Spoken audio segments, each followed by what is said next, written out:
Qadrli o'quvchilar, endi ikkinchi matndan davom etamiz. Sihhatuna val mushkilatun nafsiyya. Bizning salomatligimiz va psixologik, ruhoniy muammolar, mushkilalar.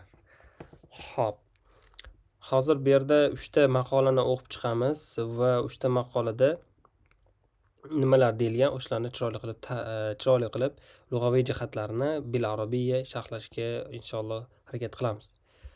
Va hozirgina aytib turgan edim, Manhajul Alamiy kitobini eng asosiy jihatlaridan bittasi inson his-tuyg'ularini chiroyli ochib beradi va kamdan kam mana shu zamonaviy, masalan, seferda yoki kanalda tushish ehtimoli yuqori bo'lgan fe'llarni va ma'nolarni chiroyli ifodalab bergan. Va biz bularni xudo xolasa yaxshilab yodlab o'rgansak, xudo xolasa natijalarimiz oshib boraveradi. Demek ketdik.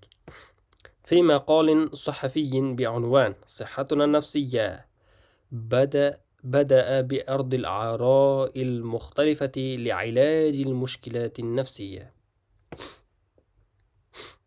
فيرى الدكتور محمود أن المشكلات النفسية تأتي غالبا من سببين.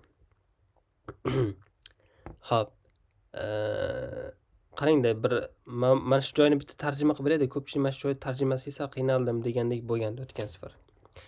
Xo'p.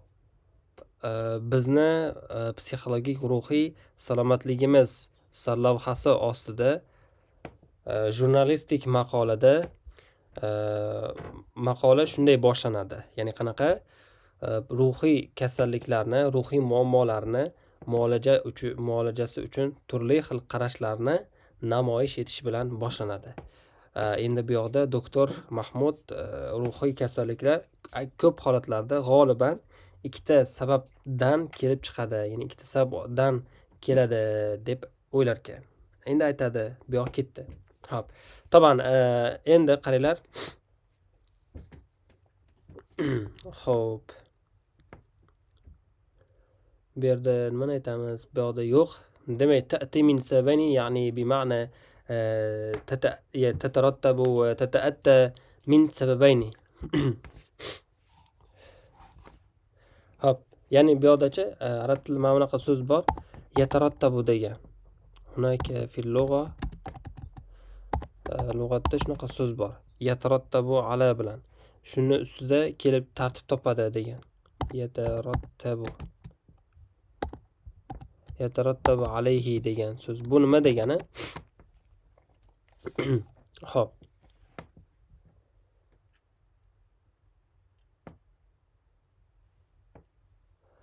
Xo'p, hunaka fil lugha yatarattabu alayhi, ya'ni kalimat yatarattabu alayhi. Mana bunday qilib qo'yiladi. Kalimat yatarattabu alayhi. Bu nima degani? Mana shundan kelib chiqadi. Shu natija bor.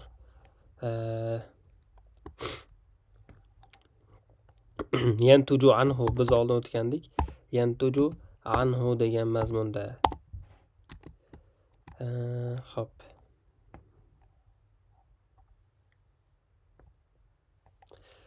Endi bu yoqda ta'ti min bilan kelganda, hozir ikkita sababdan kelib chiqadi degan mazmunda nima demoqchi? Yata'atta min bilan keltiriladi. Yata'atta min sababayni. Hozir bu yerda ya'ti min bilan bir xilda mazmunda kelaveradi. Ya'ti min. Endi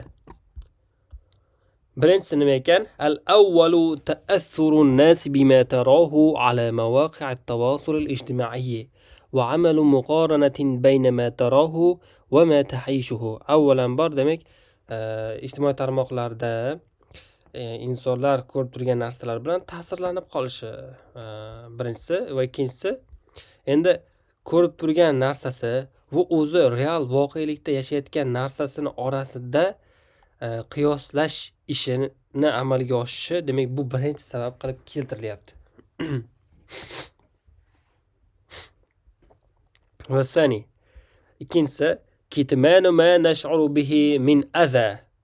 يعني عندما نحن نعاني من مشكلة أو من أي عقبة أو هناك بعض المصائب نحن نكتم ولا نظهر هذه الأذى، يعني هذه الأذيات، وتأخير علاج هذا الأذى، حيث يجب أن يسارع الإنسان لعرض المشكلة على طبيب نفسي أو من يثق به من أهله وأصدقائه.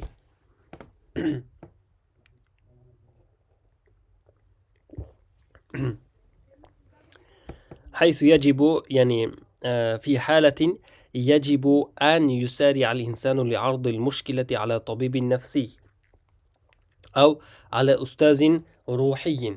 مثلا عندما تذهب إلى أستاذ، مثلا أنت يعني من يثق به من أهلك ومن أصدقائك، أنت لا تقدم ولا تعرض له المشكلة، فكيف تكون في هذه الحالة؟ طبعا أنك يعني أن الإنسان يشعر في هذه حالة بقلق مستمر في نفسانيته وروحانيته. لأن الإنسان قد لا يستطيع معالجة الأمر بنفسه.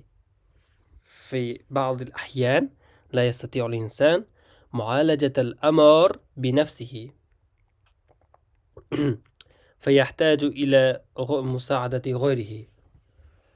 خلاص كلمة، اصبر ثانية.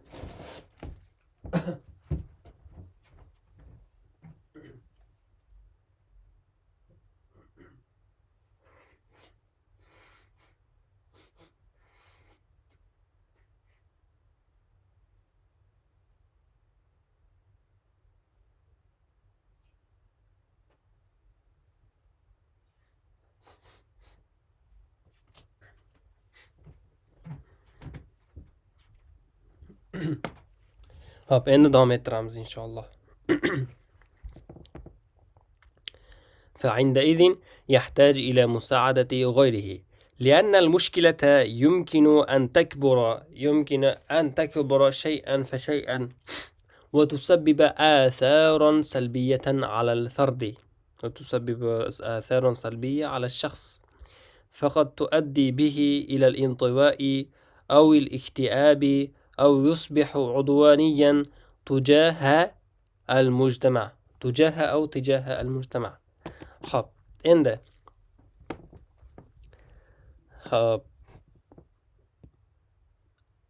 bizda mana bu yerda intivo degan so'zni yaxshi tushunib oldik. Yuqorida o'tgan intivoiy, ya'ni yusabbibu hada, ya'ni al-mushkilat an-nafsiyya fi ba'd al-ahyan يحتاج إلى مساعدة الغير. فعندئذ إذا لم يجد الإنسان فهو ينعزل أو يعني يجد حلا في الانطواء أو الاكتئاب أو يصبح عدوانيا تجاه المجتمع. أنتم لا تساعدونني، فأنتم تكرهونني، فأنتم يعني لا تشعرون معي بصحبة الشعور الجيدة، أنتم لا تشاركوني في كثير من الأحيان. Masalan, men o'zim yoshligimda mana shunaqaroq odam bo'lganman. Ya'ni qanaqa? Sizlar meni yomon ko'rasizlar, sizlar meni gruppalarga qo'shmaysizlar, anaqa deb aytardimda. Bitta maktabga borgan paytimda yangi borganman, endi 1 oymi bo'lib qolgan. O'sha paytda ana o'rtoqlarim bilan, boshqalar bilan yaxshi chiqishib keta olmaganman. Bilmayman o'sha paytda qanaqa bo'lganman. Sizlar meni qo'shmayapsizlar. O'sha sinfda turib hamma bolalarga aytganman-da. Sizlar meni qo'shmayapsizlar, sizlar meni anaqa qilmayapsizlar, bunaqa qilmayapsizlar deb aytganman. O'sha paytda qanaqadir yopiqlik bo'lib qolgan. Endi hammada o'shanaqa davr bo'ladi, lekin o'sha paytda o'zi yoshlar bilan otalar ko'proq shug'ullanish kerak. O'sha paytda ko'proq otalar o'zini farzandi bilan gaplashsa, maktabda qanaqa ketyapti, o'zini psixologik holati qanaqa, o'shalarni gaplashib turish kerak. O'shanda yomon holatlar kelib chiqmaydi. أو يصبح عدوانيا تجاه المجتمع. o'sha paytda nima udvoniy bo'lib qoladi, boshqalarga agressiv munosabatda bo'lib qoladi. Udvoniy degani biz tilda, hozirgi zamonaviy tilda udvoniy ya'ni agressiv degan mazmunni anglatadi. Agressiv. Hammani o'ziga dushman deb bilish, hammani ya'ni jamiyatni o'ziga nisbatan qarshi deb bilish, mana shu udvoniylik deb aytiladi. أو يصبح عدوانيا للمجتمع. Xo'p, endi keyingisi maqolaning davomida kelyapti. ويرى سمير الباهي طبيب العلاج الطبيعي tabiiy muolajalar shifokori Samir Bohiy aytarkanki أن أفضل الطرق للوقاية للحفاظ من الأمراض النفسية أن يضع الإنسان هدفا لنفسه يسعى لتحقيقه. يعني أن يضع الإنسان هدفا مقصدا لنفسه يسعى لتحقيقه، يعني يحاول أن يحقق هذا الهدف. مثلا ما يمارس وهو يشتغل وينشغل بهذا الهدف، وهو يعني عند ذلك يترك نفسه أن لا يشعر بأي عدوانية أو اكتئاب أو الانطواء أو الانعزال. وكما قلنا، وأن يمارس الرياضة باستمرار، أن يمارس الرياضة باستمرار. يعني أصل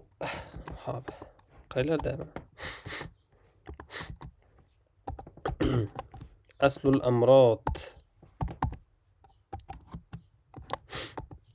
الأمراض في هذا العصر، bu asrni kasalliklarni asli u nimadan kelib chiqadi desa, adamul haraka.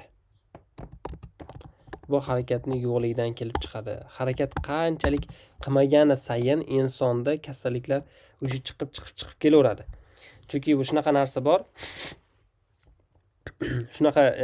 narsa bor. Odam o'zini mashg'ul qilmasa, shu gapni yaxshi eslab qolinglar. Odam o'zini mashg'ul qilmasa, insonni nafsi mashg'ul qilib qo'yadi.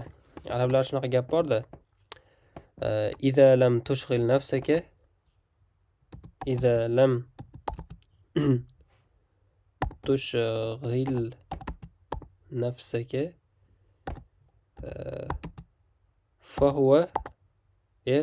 فهي بلدته فهي تشغلك. Ya'ni agar siz o'zingizni nafsingizni o'zingizni joningizni biror bir narsa bilan mashg'ul qilmasangiz, joningiz endi sizni ustingizdan hukmronlik o'tkazadi, sizni mashg'ul qilib qo'yadi. Masha fahiya tushg'iluka, endi siz mashg'ul qilib qo'yishi nimalarda bo'ladi desa, tushg'iluka masalan yomon ishlarda, fil umuri sayya, insonga, jamiyatlarga, umuman olganda o'zini ruhoniy holatiga yomon ta'sir qiladigan ishlar bilan mashg'ul qilib qo'yadi. Endi siz masalan siz o'zingizni faqatgina o'tiraversangiz, harakat qilmasangiz, faqatgina bir joyda qotib qoladigan bo'lsangiz, harakat qilmaydigan bo'lsangiz, nima bo'ladi? Nafsingiz sizni mashg'ul qilib qo'yadi. Yomon o'y-xayollarni olib kelishni boshlaydi. Odam qachon o'zi siqilishni boshlaydi desa, odam o'zini mashg'ul qilmaganda, bir ish bilan ovunmaganda. Ko'pchilik o'zi bilmagan holatda mana shunga yechim topib, yechimini ko'rsatadi. Ya'ni qanaqa? Men birorta bir ishga kirib olay, qanaqadir mana shu ish bilan o'zim musibatimi, haligi bir musibatga tushgan odamlarni bilasizlarmi? Shunaqa deydi-yu, mana shu ish bilan o'zimni ovuntiray. Masalan, men onam o'ldi, onam vafot etdi. Masalan, meni mana o'g'lim vafot etib qoldi. Hozir mana shu ish bilan shug'ullanay, sal mana shu dardlarim arisin deydi-yu. Mana shunaqa, agar siz o'zingizni nafsingizni mashg'ul qilmaydigan bo'lsangiz, foydali ishlar bilan, u nafsingiz sizni zararli ishlar bilan mashg'ul qilib qo'yadi.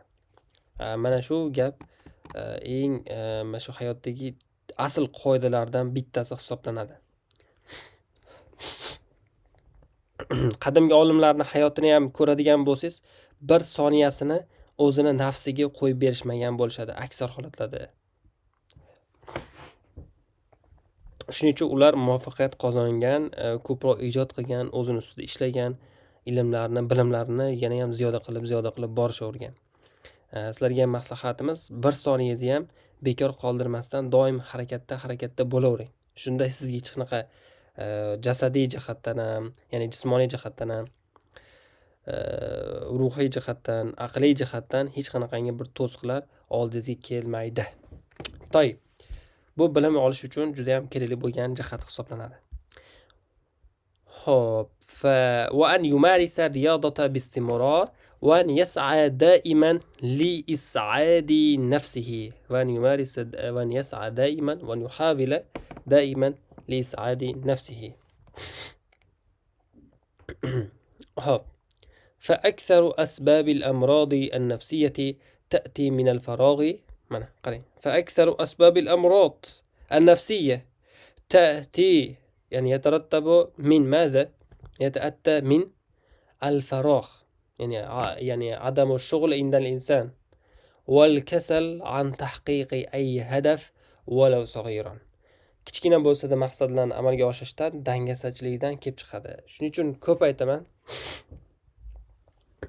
ko'p aytaman, siz bitta ishni qilmoqchi bo'lsangiz, uni yozib oling-da, o'shani oldingizga yopishtirib qo'ying. O'sha ishni qilib bo'lganingizdan keyin o'sha qog'ozni tashlab yuboring-da. Siz bitta narsani tushuning-da, siz o'zingiz bitta maqsad qo'yib, o'sha maqsadni amalga oshirganingizni o'zingizga his qildira olsangiz, o'shanda siz dangasachilikni yengib boraverasiz. Dangasalik qanday qilib yengiladi desa, o'zingizga bir mayda ishlarni amalga oshira olayotganingizni isbotlab boring. Doim, ozgina bo'lsa ham, mana kichkina bo'lsa ham.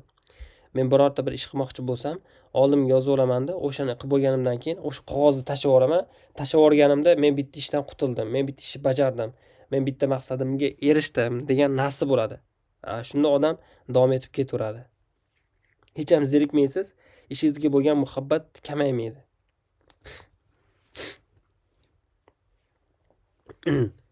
Hop. Va yara endi keyingisi. Va yara Ali an-Nabhan أستاذ الشريعة الإسلامية أن كل إنسان خلقه الله أعطاه مميزات. endi keyingisi bo'yicha Ali Nabhan islom shariati ustozini maqolada fikra keltirib o'tilgan ekan va mana shu joyni hozir birgalikda ko'rib chiqamiz. To'yib. Anna kulla insanin xalaqahullohu a'tahu mumayyizat. Ya'ni عندما خلقه الله تعالى أعطاه مميزات. لقد خلقنا الإنسان في أحسن تقويم بعد استعيذ بالله. خاب. ومشكلتنا أننا ننظر إلى غيرنا وننسى ما نتميز به. مشكلتنا أننا ننظر إلى غيرنا، ننظر إلى مثلا إلى جارنا، فهو وقد اشترى سيارة فارهة، سيارة مميزة جدا، أو وقد نظرنا أو رأينا وشاهدنا على مواقع التواصل الاجتماعي الشخص وقد نجح وقد أنجز مميزات، مثلا حصل على سيرتيفيكات سيفون، شهادة سيفون، أو وقد التحق بجامعة مميزة جدا في السعودية أو في أمريكا وغير ذلك. فهذه النظرات تقتل بنا وننسى ما نتميز به. وعندنا مميزات كثيرة ولكننا ننسى هذه المميزات. يجب على الإنسان أن يكون راضيا عن نفسه وشكله. عليك أن ترضى عن نفسك وشكلك، وأن يبحث عما يميزه. يعني يأخذ الإنسان ورقة ويكتب فيها المميزات، مثلا بماذا أنا أتميز عن الآخرين، فما هي مميزاتي، فعلي أن أعترف بها وأن لا أبحث عن مميزات الآخرين، فلأن عندي هذه المميزات الكثيرة توجد طبعا. وما يفيد به نفسه ومجتمعه، أن يبحث عما يفيد به نفسه ومجتمعه. فالله تعالى لا ينظر إلى الأجسام ولا الألوان، ولكن ينظر إلى القلوب والأعمال الصالحة. كما نهى الله سبحانه وتعالى عن السخرية من الآخرين فقال: استعيذ بالله، يا أيها الذين آمنوا لا يسخر قوم من قوم عسى أن يكون خيرا منهم. نهى الله سبحانه وتعالى عن السخرية. ما معنى السخرية؟ هو أن نجعل الآخرين بالدونية، في الدونية، يعني في مرتبة دون مرتبة. وختم المقال ببيان أهمية دور المؤسسات والأسرة في علاج كثير من الظواهر الاجتماعية المرفوضة والمشكلات النفسية. خب مقاله ise خب muassasalar va oilalarni ijtimoiy, ya'ni hamma tomonidan rad etiladigan, hamma tomonidan tark qilinadigan ijtimoiy muammolardan ko'plablarini muolajasida rolini, ahamiyatini ifodalash bilan yakunlangan ekan. Val mushkilatun nafsiyya va bu yoqda anaqa mina zohiril ijtimoiyya val mushkilatun nafsiyya deb bu yoqda atf bo'lgan ekan ma'no. Xo'p, darsimizni umuman lug'at qismi mana shu joygacha edi. Xo'sh.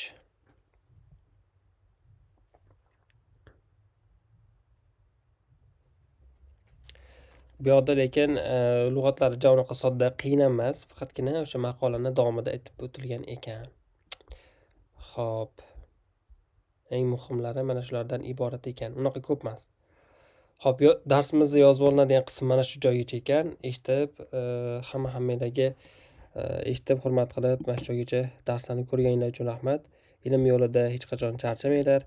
Astoydil bo'lib o'qiveringlar. Xudo xolasa hammasi baribir yo o'zingizga yoki jamiyatga foydasi tegadigan bilimlar bo'ladi, xudo xolasa. Xo'p. Assalomu alaykum va rahmatullohi va barakatuh.